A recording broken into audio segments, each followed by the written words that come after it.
Hi hello வணக்கம் friends. இன்னைக்கு நம்ம டிஎன் மீடியா ஐடி சேனலில் என்ன பார்க்க போகிறோம் அப்படின்னு பார்த்தோன்னா, இது வந்து நாட்டில் சமீபத்தில் கொஞ்ச நாளாகவே ரொம்ப ரொம்ப ஒரு அதிகமாக ஒரு இந்த விஷயம் நடந்துகிட்டு இருக்கு. என்ன மாதிரி விஷயம் நடந்துகிட்டு இருக்குன்னா,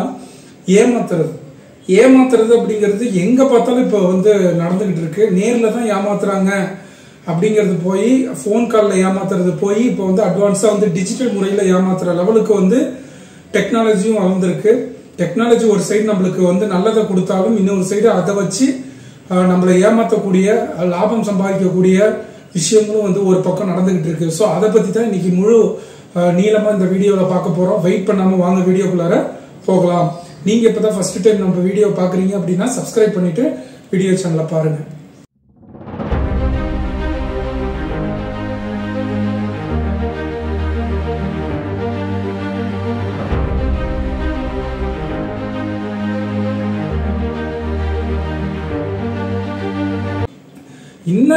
இந்த வீடியோ பதிவில் நம்ம சொல்ல போறோம் அப்படின்னா, இப்ப முன்னையெல்லாம் பார்த்தோன்னு வச்சுக்கோங்களேன், டிவி நியூஸ்ல அடிக்கடி வந்து நிதி நிறுவனங்கள் வந்து மோசடி, அதிகமாக வட்டி தரதா சொல்லி வந்து பண முதலீடு செஞ்சு மோசடி பண்ணிட்டாங்க, வெளிநாட்டுல வந்து வேலை வாங்கி தரேன்னு சொல்லி மோசடி பண்ணிட்டாங்க. இப்படிதான் நம்ம வந்து ஆரம்ப காலகட்டத்தில எல்லாம் நம்ம வந்து பார்த்துருப்போம். டெக்னாலஜிக்கு முன்னாடி காலகட்டத்தில் இது அதிகமாக பார்த்துருப்போம்.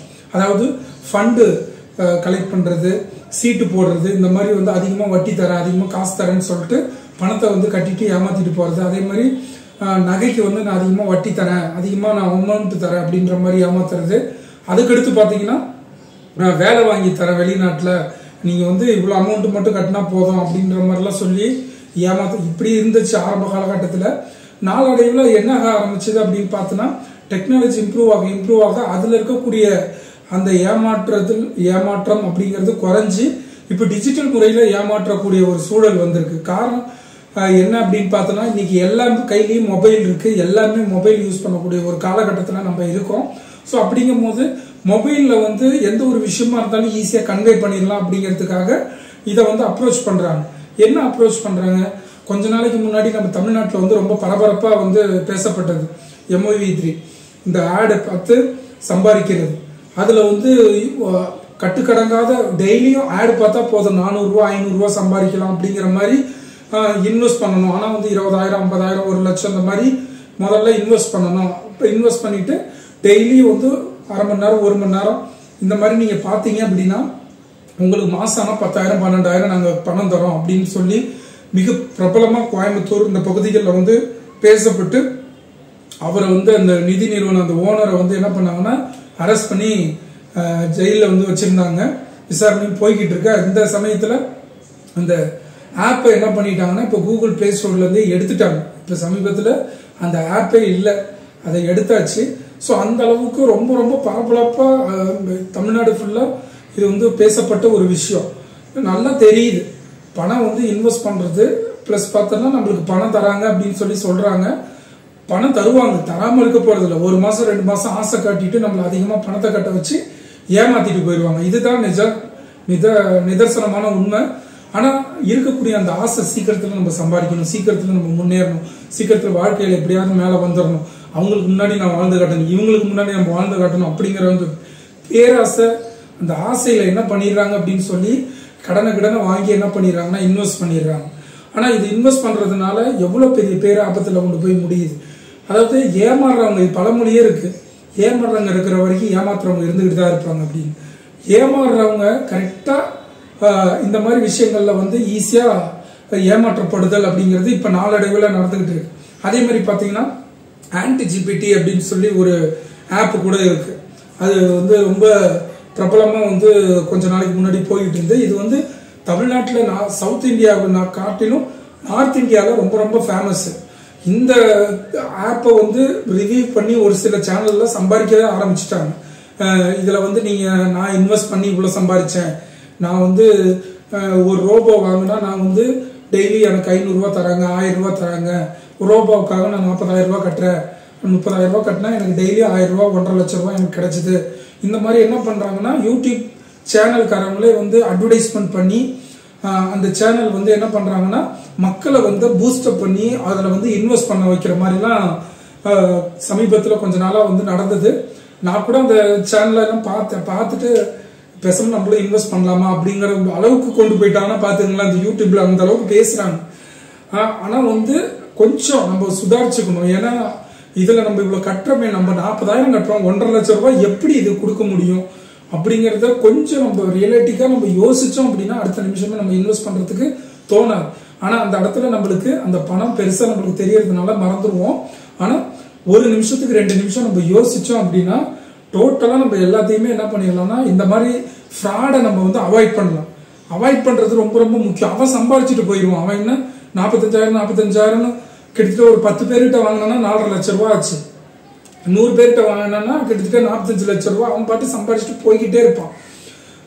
ஆனா இதுல கஷ்டப்பட போறது என்ன அப்படின்னு பார்த்தோன்னா, இதுல ஒவ்வொருத்தவங்களும் அந்த பணத்தை சேமிச்சு அதுல கட்டுறது எவ்வளவு கஷ்டம் அப்படிங்கிறது அந்த யூடியூப் நடத்துறவங்களுக்கே அது தெரியணும். யூடியூப்ல எப்படி இதை வந்து ப்ரொமோட் பண்றாங்க, இதை வந்து எப்படி மக்கள்கிட்ட கொண்டு போய் சேர்க்கிறாங்க அப்படிங்கிறது தான் தெரியும். நார்த் இந்தியாவில் மிகப்பெரிய அளவுக்கு இது வந்து பாதிப்பை ஏற்படுத்தியிருக்கு. சவுத் இந்தியாவில் அந்த அளவுக்கு தெரியல எப்படின்னு. பட் நீங்க வீடியோ பாக்குறவங்க நீங்க தான் சொல்லணும் இதுல ஏதாவது நீங்க இன்வெஸ்ட் பண்ணிருக்கீங்களா இல்லையா அப்படின்னு சொல்லிட்டு. ஆனா இதெல்லாம் வந்து கண்டிப்பா இப்ப அந்த ஆப் வந்து க்ளோஸ் பண்ணிட்டாங்க. இப்ப அவங்க வந்து அப்ளாச் பண்ணி அவங்களே வீடியோ போட்டிருந்தாங்க. அந்த யூடியூப்ல வந்து இந்த மாதிரி நானே இன்வெஸ்ட் பண்ணி எனக்கு பணம் கிடைக்காம போயிருச்சு, நீங்க வந்து உடனே வித்ட்ரா பண்ணிருங்க அப்படின்லாம் சொல்லி அந்த யூடியூப்காரவங்க வந்து வீடியோ விட்டுருந்தாங்க. அதெல்லாம் பார்த்தேன். நானே வந்து சரி ஒரு 3-4 மாசம் ஆகட்டும் வரட்டும், அதுக்கப்புறம் நம்ம இன்வெஸ்ட் பண்ணிக்கலாம் அப்படின்னு சொல்லி ஒரு ஐடியா வர அளவுக்கு பார்த்துட்டேன்னா பார்த்துக்கிங்களா, நல்ல வேலை அந்த ஆண்டும் புண்ணியத்துல இன்வெஸ்ட் பண்ணாம முட்டது நல்லதா போச்சு. இப்போ இன்வெஸ்ட் பண்ணியிருந்தா எனக்கு அந்த 45,000மோ 1 லட்சமோ எவ்வளோ இன்வெஸ்ட் பண்ணியிருக்கணும் அவ்வளவும் பட்டநாமம் தான். ஸோ இது எதுக்காக நான் இதை சொல்றேன் அப்படின்னா ஒரு அவேர்னஸ் தாங்க. இப்போ நான் கொஞ்சம் சுதாரிச்சனால எனக்கு அது தப்பிச்சேன். ஆனா எத்தனை பேர் இதுல வந்து கொஞ்சம் அவசரப்பட்டு காசை இன்வெஸ்ட் பண்ணியிருப்பாங்க சொல்லுங்க பார்ப்போம். இதெல்லாம் கொஞ்சம் நம்ம வந்து யோசிக்கணும். இவங்களை வந்து எப்படி அவாய்ட் பண்றது அப்படிங்கறத நம்ம யோசிக்கணும்.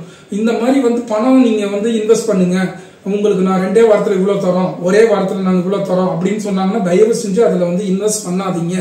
அதுல வந்து தயவு செஞ்சு பணத்தை வந்து போடாதீங்க.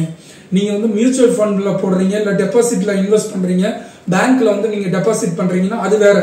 அது முழுக்க முழுக்க கவர்மெண்ட் அண்டர் த கவர்மெண்டோட இருக்கக்கூடிய ஒரு விஷயம், அதனால பிரச்சனை கிடையாது. ஆனா இந்த மாதிரி விஷயங்கள் ஆப் மூலியமா பணத்தை இன்வெஸ்ட் பண்றதுங்கிறத அவாய்ட் பண்ணிக்கங்க. இது உங்களுடைய சேஃப்டிக்காக சொல்லக்கூடிய மிக முக்கியமான ஒரு வீடியோ பதிவு. தயவு செஞ்சு உணருங்க, இதை வந்து அவாய்ட் பண்றதுக்கு கவர்மெண்ட் எந்த ஸ்டெப்புமே எடுக்காதா? எடுக்கலாம். அதாவது இப்ப சீனால இயங்கக்கூடிய சீனாவோட தயாரிப்புல இருக்கக்கூடிய ஆப் எல்லாம் வந்து கொஞ்ச நாளைக்கு முன்னாடி ஒரு 2-3 ஆண்டுகளுக்கு முன்னாடி தடை பண்ணாங்க. டிக்டாக்ல இருந்து ஹலோ இந்த மாதிரி ஒரு சில ஆப்ல வந்து தடை பண்ணியிருந்தாங்க. இதை வந்து தடை பண்ண ஒரு கவர்மெண்டால ஏன் இந்த மாதிரி ஃபோர்ஜரி ஆப்பை வந்து எப்படி வந்து கண்ட்ரோல் பண்ண முடியாம இருக்குன்னு தான் எனக்கு தெரியல. ஒரு ஆப் வந்து ஒரு புதுசா வந்து இன்ஸ்டால் ஆகுது, ஒரு கூகுள் பிளே ஸ்டோர்ல இன்ஸ்டால் ஆகுது அப்படின்னா கண்டிப்பா வந்து நம்மளுடைய கவர்மெண்ட் கிட்ட அப்ரூவ்டு வாங்குற மாதிரி ஏதாவது ஒரு விஷயத்த வந்து ஏன் பண்ண முடியல? அதை வந்து முறையா இது கரெக்டானதா அப்படின்னு சொல்லி ஏன் கவர்மெண்ட் வந்து இதை வந்து அனௌன்ஸ் பண்ண மாட்டேங்கிறாங்க? கவர்மெண்டோட அப்ரூவ்டோட இதை வந்து ஏன் செயல்படுத்த மாட்டேங்கிறாங்க அப்படிங்கிறது தான் தெரியல. ஒரு ஆப் வந்து யார் வேணாலும் ஒரு ஆப் ஓபன் பண்ணலாம், யார் வேணாலும் சம்பாதிச்சுட்டு போகலாம்னா அப்ப ஏமாத்துறவங்க ஏமாத்திக்கிட்டு தான் இருப்பாங்க. இதை வந்து தடுக்கிறதுக்கு எந்த ஒரு நிவாரணமே இல்லையா அப்படிங்கிறது தான் தெரியல. போலீஸ் ஸ்டேஷன்ல போய் நம்ம கம்ப்ளைண்ட் பண்ணலாம், அவங்க எதை வச்சு நீங்க வந்து விசாரணை எடுப்பாங்கன்னு நீங்க எதிர்பார்க்குறீங்க? நேர்ல சும்மா சாதாரணமா நடக்கக்கூடிய விஷயத்த வந்து கண்டுபிடிச்சு நம்மளுக்கு கொடுக்கறதுக்கே பல நாள் பல மாசம் ஆகுது. இதுல டிஜிட்டல் முறையில வந்து கண்டுபிடிக்கணும் அப்படிங்கிறது ரொம்ப ரொம்ப சட்ட சிக்கல், ரொம்ப ரொம்ப கஷ்டமான ஒரு விஷயம். இதுக்கு நம்ம பல லட்சம் பல இதெல்லாம் செலவு பண்ணணும், அலையணும், கோர்ட்டு கேஸ்ன்னு சொல்லி அலையிற மாதிரிலாம் வரும். இதெல்லாம் அவாய்ட் பண்றதுக்கு கவர்மெண்ட் ஏன் இதை முன்னெடுக்கல அப்படிங்கிறது தான் தெரியல. இது ஈஸியா கவர்மெண்ட் நினைச்சா ஒவ்வொரு ஆப்பு புதுசா வந்து அவங்க பிளே ஸ்டோர்ல வந்து அவங்க வந்து அப்லோட் பண்றாங்க அப்படின்னா அதுக்கு முறையான அங்கீகாரம். இப்ப இந்தியாவில வந்து இது வந்து காமிக்கணும் அப்படின்னா அந்த ஆப் என்னென்ன ஆப், அந்த ஆப் என்ன ஃபியூச்சர்ஸ், இதுல என்ன இருக்கு, இதுல ஃபோர்ஜரி இருக்கா, அதோட நிறுவனர் யார், ஃபவுண்டர் யாரு, அவங்க என்ன அப்படிங்கிற டீட்டெயில் ஃபுல்லாவே சப்மிட் பண்ற மாதிரி இதையும் வந்து கவர்மெண்ட் எடுக்க மாட்டேங்குச்சு அப்படிங்கிறது தான் தெரியல. இதெல்லாம் தயவு செஞ்சு கவர்மெண்ட் ஃபாலோ பண்ணா கண்டிப்பா இந்த மாதிரி ஃபோர்ஜரியான ஆப் எல்லாம் வந்து அவாய்ட் பண்றதுக்கு ஒரு வாய்ப்பு இருக்கும். மக்களுக்காக தான் கவர்மெண்ட்டுக்காக மக்கள் கிடையாது. ஸோ மக்களுக்கான இந்த கவர்மெண்ட் இதெல்லாம் முன்னெடுத்து செஞ்சா இன்னும் மக்கள் வந்து ஏமாறாம தடுக்கப்படுவாங்க. ஏன்னா ஒரு நாளைக்கு 500 ரூபா 1000 ரூபாய் சம்பாதிக்கிறது அப்படிங்கிறது அவ்வளோ ஒரு கஷ்டமான ஒரு சூழல்ல middle class and low middle class பீப்புள்லாம் இருக்கிறாங்க.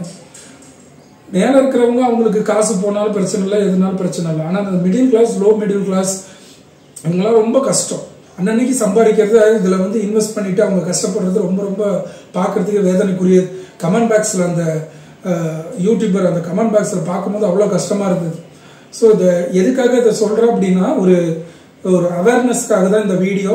தயவு செஞ்சு இதை பார்க்குறவங்க எல்லாருமே தயவு செஞ்சு இதுக்கப்புறம் உணருங்க. ஒவ்வொருத்துலையும் இன்வெஸ்ட் பண்ணுற மாதிரி ஏதாவது இருந்தது அப்படின்னா தயவு செஞ்சு அவாய்ட் பண்ணுங்க. இல்லை மினிமம் ஒரு 6 மந்த்தாவது வெயிட் பண்ணுங்க. அந்த ஆப் வந்து 6 மந்த் ரன் ஆகுதான்னு வெயிட் பண்ணுங்க. அதுக்கப்புறம் நீங்கள் இன்வெஸ்ட் பண்ணுறது பண்ணாத அடுத்த விஷயம். ஸோ இப்படிலாம் பார்த்துட்டு இன்வெஸ்ட் பண்ணுங்க மக்களே. இன்னும் ஒரு நல்ல வீடியோவில் உங்களுக்காக வருகிறேன். நன்றி, வணக்கம்.